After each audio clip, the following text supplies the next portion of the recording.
Time now for the voice of the land on the Big Play Network with your hosts, Kevin Arnold and Always Positive Jay. Andy, I got to ask you, it's hard to say right now, and I know that, but do you feel like if the Cavs, and this is not saying they're going to, but if they don't get the job done in this series, does that make this season a disappointment or even a failure in your eyes? Yeah, but it's not I think there's levels of disappointment. It's like a 3 out of 5. It's like, yeah, I really wanted that, and it's an even series, so you want to win. To beat the Bucks, I think it's going to be a hard chore. Mm-hmm. I think Giannis. I heard you guys before. I'm on the opposite side. I think Giannis is a star. I do. I just don't put him in the Kobe, Jordan, LeBron. Like I think those are like you could argue the 3 greatest players that ever hit the court. And I don't think he's on that level. I think he's above Mitchell, who I'm with you, and I think he's phenomenal, like a superstar. He's probably the best player in the league right now, Giannis. That's what I'm saying. Like, he's really good. Like, I think he's Tim Duncan. Mm-hmm. Like, in fact, I think those two guys might be comparable in some ways. He is so good, but like his team around him doesn't like ultimately scare me all that much, I guess I would say. Oh, they scare me. I don't know. Yeah, but they won the finals once, and I like their coach. And Middleton, if he's healthy, is very good. Mm-hmm. And I will say Holiday. Anyways, Bucks to me would be reaching for the stars. Yeah, they should beat the Knicks. It doesn't mean they're going to beat the Knicks. I'm watching the Cavs games this year. I think it's very simple now. Cavs have to figure out. Well, there's 4. Okuro's out, okay, but what are they going to do about the wing? In that series, that's really going to. The Knicks are very big. 2 is tempo. The Cavs play fast. Cavs are done. Cavs have to slow that ball down. The reason why their defensive metrics are so good is when they play slow tempo, it helps out their defense. When the Knicks played last, it was like a track meet, and that's not their game.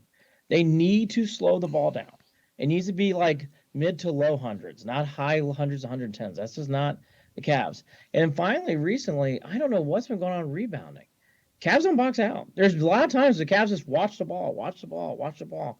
And because Mobley's so active blocking, Mobley's not there to rebound right now. So he's protecting the paint. They need guys to box out and get rebounds. If they can stop second or third chance points, they control the tempo, I think they'll win comfortably. But lately they've had a real struggle with that. These last 3 or 4 weeks, really after actually starting in that Hawks loss, you've kind of seen the Cavs had trouble with tempo and rebounding. I think that's what it comes down to. The other last thing is bench. The Knicks bench, I think, is better than the Cavs bench. And I don't know. Outside LeVert, I think LeVert's had a very good last month and a half. Who I think he's a key player for us right now.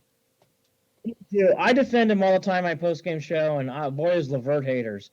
I support the guy. I like him. I'm on Team LeVert. I agree. I think his defense has been great all year. He's a team player. His metrics tell you who makes players around him better. Why would you not want that? I just don't understand. I think that's silly. People get down on him. Yes, he's good for a foul. I will say he fouls people and he gives up 3 shots. Yeah, agreed. He does that once a game, and you rumble to yourself. People get upset like someone doesn't average 20 points a game.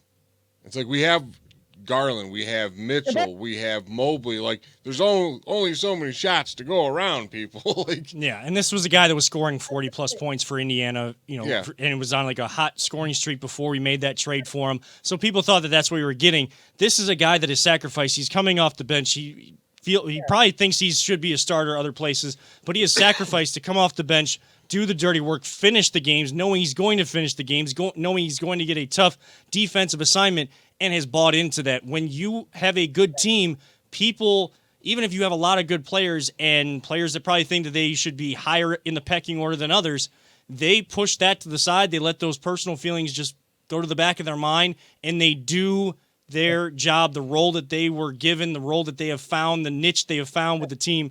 They do that, and they do that well. That's why Tristan Thompson was such a big piece of those championship teams because, yeah, he was a high draft pick in the first round, but he found what his role was and did that to the best of his ability. And that's why Garland this year, he was always a combo guard. He isn't anymore. He's a point guard.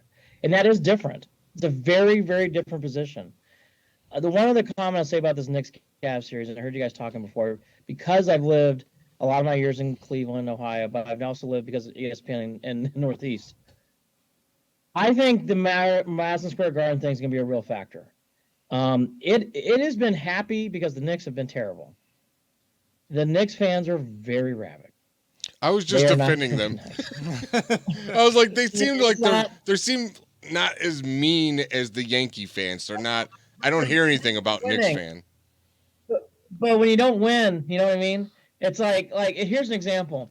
When in the early 90s, when the Blue Jays came through, Blue Jays fans used to be like, we love coming through here. You're nice fans. Like, we are winning.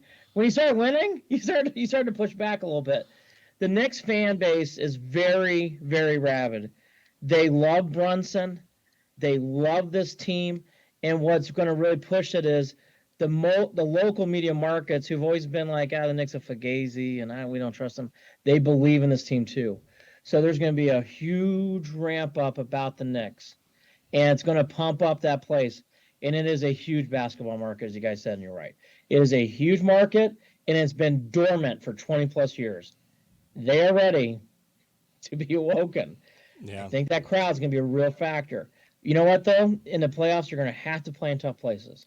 I'll give you this. So, hey, you know what? At our home, we'll be representing. That's for damn sure. We are always loud there. All season we've been loud there. Absolutely. But you got to embrace it. Like, I think that's going to be part of this series. You're going to have moments where a Knicks fan, I would be surprised. You're like, man, blank them. I'm going to end up hating Knicks fan by the end of this series, is what you're saying. That's what sports are about. That's what sports are exactly about. But this is not like peaceful. What's a good example? Even Milwaukee, even when the Cavs play Milwaukee, and they're good fans, they don't bother me. They don't reach. Knicks fan, they're gonna be dialed up. They're very smart basketball fan. They know their basketball. That's for damn sure. In the past few years, when the Knicks have been good, you have not seen local media supporting them, actually. That is not the case with this team. They are very much behind them. And in my experience, that usually means the fans will be very ramped up. Yeah, I can be prepared for it. And by the way, that's fine. Yeah. That's about. That's why you got the 4 seed. You have home court advantage. Not to say that, just bank on winning every single home game, but you have to take advantage of those moments, build some confidence in a playoff setting before you go into that game 3. Use these first 2 games to build that experience that this team doesn't have. Individuals do, but this team does not have. We know. Now we know that that pressure can reverse. Sorry to interrupt real quick. That pressure can reverse. Yes. The Knicks, if they are down and they're getting squeezed, they will start feeling that pressure too, because the fans in New York will turn on you, and that is no different from Yankees to Knicks. Those fans will get chirpy against you. The difference between Cleveland and New York fans, but yeah, we don't really turn on our teams like that. Maybe the Browns, because they deserve it for so many years, and they'll get booed. But I've never heard like the Cavs gotten booed bad. No, people just don't go to the games. If it gets bad, people just don't go to the games. Like, people still show up to the Browns games even if they're bad, because you only get 8 of them. Well, you only get 8 of them, but there's a football town. We gotta still show the support. But we don't like what's happening. How are we gonna show them that we don't like what's happening? Well, maybe the same thing that people have done with the Guardians and the Cavs. They don't show up when they're not good. You're right. That's a big point, Andy. That New York fans, media, they'll turn on them if they go down. Now, going down 2-0 when you haven't played a home game, there'll probably be some, but not as much. But you struggle in that game 3. Those Knicks players, they will feel it. And what type of mental toughness, dealing with that New York media, we'll see what that team is made of.